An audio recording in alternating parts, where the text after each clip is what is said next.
صل على محمد يا رب صل عليه وآله.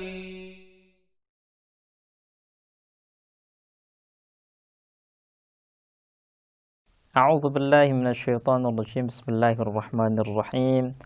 الحمد لله رب العالمين، والصلاة والسلام على رسول الأعظم محمد صلى الله عليه وآله وسلم وعلى أهل بيته الطيبين الطاهرين. أقول لكم السلام عليكم ورحمة الله وبركاته. Para pemirsa dan pendengar yang dirahmati oleh Allah Subhanahu wa taala, marilah senantiasa kita bersyukur atas segala nikmat yang Allah berikan kepada kita.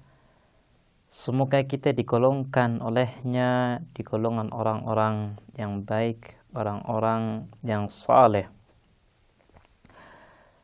Pada kesempatan yang baik ini, insyaallah kita akan membahas tentang satu persoalan yang menjadi titik perbedaan antara mazhab kalami atau teologi, di mana sebagian kelompok menerima persoalan ini, pendapat ini, sebagian yang lain menolaknya. Persoalan tersebut adalah lutf.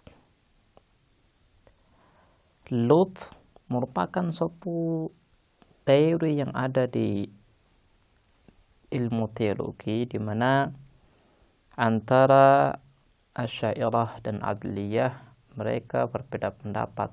Apakah Allah Subhanahu wa taala wajib memberikan fasilitas lebih kepada manusia supaya dirinya bisa dekat dengan Tuhan atau tidak? Makanya sebelum kita lebih jauh membahas tentang perbedaan antara mazhab-mazhab kalami, marilah kita menjelaskan apa sih arti daripada lutf itu. Lutf adalah sesuatu yang mendekatkan seorang hamba kepada Tuhan. Ini namanya lutf. Kaum Adliyah, orang-orang yang menjadikan keadilan Allah Subhanahu wa taala menjadi persoalan yang sangat penting bagi mereka. Kelompok ini meyakini bahwa Allah Subhanahu wa taala dengan hikmahnya, dengan kesempurnaannya wajib memberikan satu sarana, satu fasilitas, di mana dengan fasilitas tersebut seorang hamba akan mengenal dirinya, akan dekat dengan dirinya. Mereka mengatakan Allah Subhanahu wa taala adalah zat yang hakim, zat yang ketika menciptakan manusia pasti memiliki tujuan yang jelas. Dan kalau kita kembali kepada ayat-ayat Al-Qur'an, kita menemukan bahwa tujuan penciptaan manusia adalah untuk bisa sampai kepada Allah Subhanahu wa taala, untuk bisa menjadi hamba yang baik, hamba yang selalu beribadah kepada Allah Subhanahu wa taala. Dengan kita mengetahui tujuan penciptaan manusia, maka muncullah pertanyaan. Kalau seandainya manusia dengan satu wasilah, dengan memiliki fasilitas, mereka jauh lebih dekat dengan Allah, kemungkinan besar mereka bisa sampai kepada Allah, mengenal Allah, maka hal ini, fasilitas ini harus diberikan oleh Allah Subhanahu wa taala. Kenapa? Karena Allah itu hakim. Mereka mencontohkan seperti seorang yang mengundang tamu untuk datang ke rumahnya. Orang yang mengundang tamu maka sudah merupakan keharusan baginya untuk memberikan alamat yang jelas. Alamat ini merupakan fasilitas, merupakan sarana supaya tamu ini bisa sampai dengan mudah kepada rumahnya. Jadi tidak perlu bertanya terlebih dahulu kepada orang-orang sekitar. dengan ia mengetahui alamat rumah temannya atau penerima tamu ini, ia bisa dengan mudah mencari rumah yang dengan alamat tersebut. Jadi menurut akal, ketika seseorang itu berakal, maka sudah merupakan kewajiban baginya untuk memberikan kemudahan bagi orang lain supaya sampai kepada tujuannya. Ketika Allah Subhanahu wa Ta'ala adalah zat yang hakim, zat yang memiliki tujuan yang jelas dalam menciptakan manusia, maka sudah merupakan kewajiban dan keharusan baginya untuk memberikan fasilitas, memberikan sarana supaya hamba ini bisa lebih cepat sampai kepada dirinya. Ini adalah argumentasi yang diberikan oleh kaum Adliyah, di mana mereka meyakini bahwa Allah Subhanahu wa Ta'ala dengan hikmahnya pasti akan memberikan bantuan dan fasilitas lebih kepada manusia supaya manusia ini bisa lebih cepat sampai kepada tujuannya. Kemudian mereka pun memberikan 2 syarat dalam kaitannya dengan lutf. Syarat yang pertama adalah lutf itu tidak boleh memberikan kekuatan terhadap manusia untuk melakukan taklif Allah Subhanahu wa Ta'ala,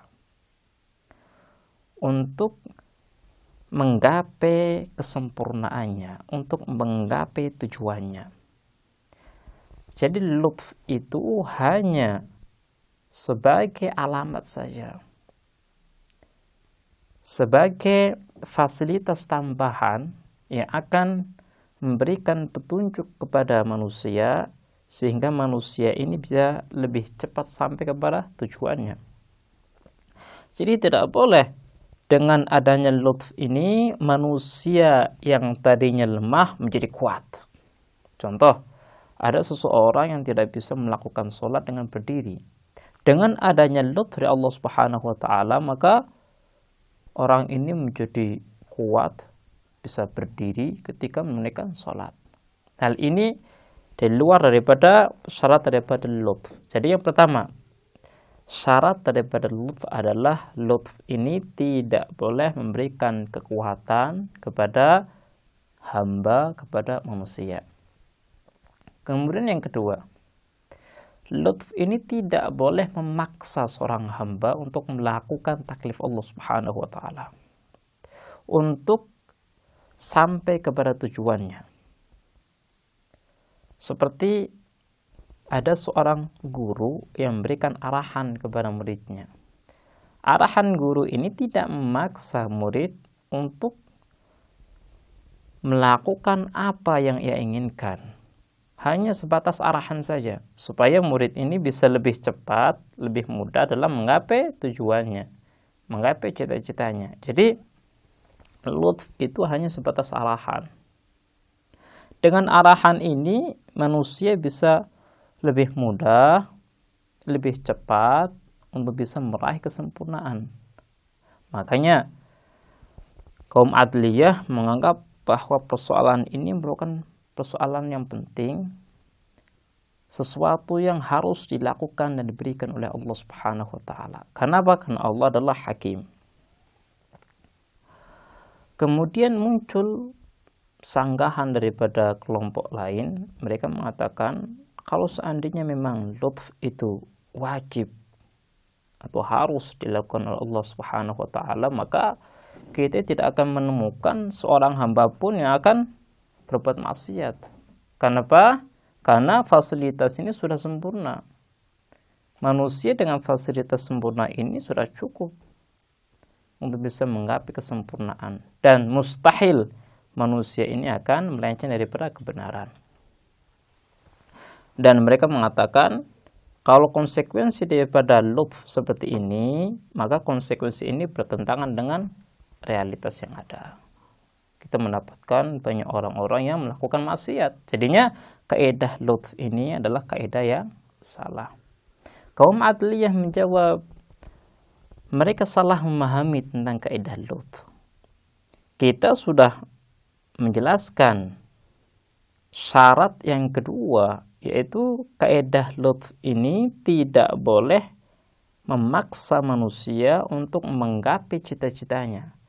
Lutf ini hanya sebatas arahan saja. Sehingga ketika lutf ini adalah arahan, maka tidak memberikan suatu konsekuensi, manusia pasti akan mengikutinya. Arahan saja.